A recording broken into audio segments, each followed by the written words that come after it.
حرف دلمو بهت بزنم چی آره؟ نگی، خودم خوب میدونم. جدی؟ چی میخوای بگم؟ همین دیگه، که با عروس خوشگلی مثل من داره توی دلتون قند آب میشه. کی فکرشو میکردین که زن خوشگلی مثل من گیرتون میاد؟ آره هیچ وقت فکرشو نمیکردم. منم فکرشو نمیکردم شوهر زشتی مثل شما گیرم بیاد.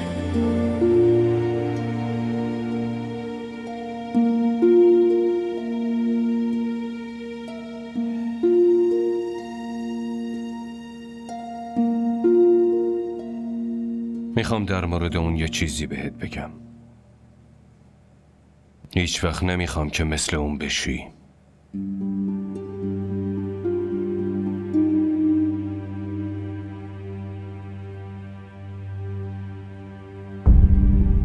در مورد بچه‌هام هیچ کوتاهی رو نمیتونم قبول کنم. رفتارت با بچه‌ها خوب باشه، رفتار منم با تو خوب میمونه. اگه با بچه‌ها فکر کنم منظورمو گرفتی.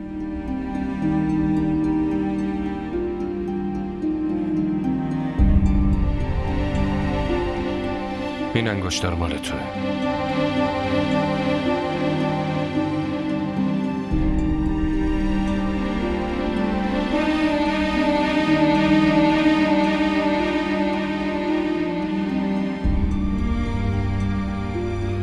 تو چیزی نمیخوای بگی؟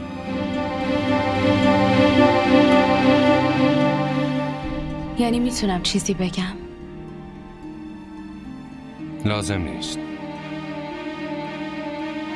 راستش این لباسا با این قیافه، لباسات عوض کن لطفا.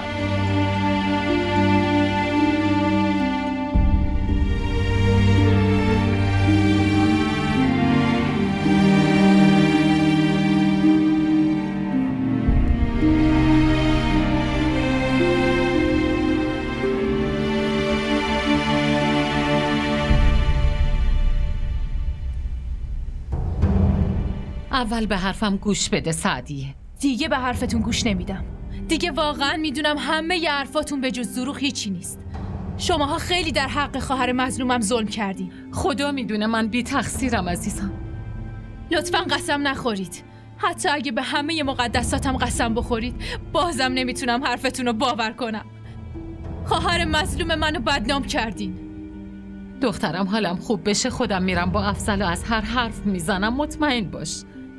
نمیذارم به تمنا ظلم بشه دختر گلم. حالتون هیچ وقت خوب نمیشه. این نفرین من به شما هاست. بی‌انصافی که در حق خواهرم کردین امیدوارم پیش پای دخترتون بیاد. نه سعدیه، زبون تو به نفرین کثیف نکن. آخه خیلی وقتی که نفرین کسی منو گرفته.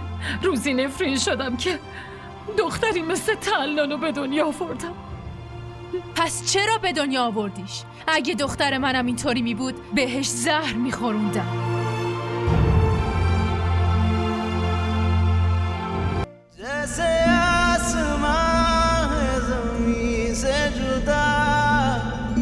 जैसे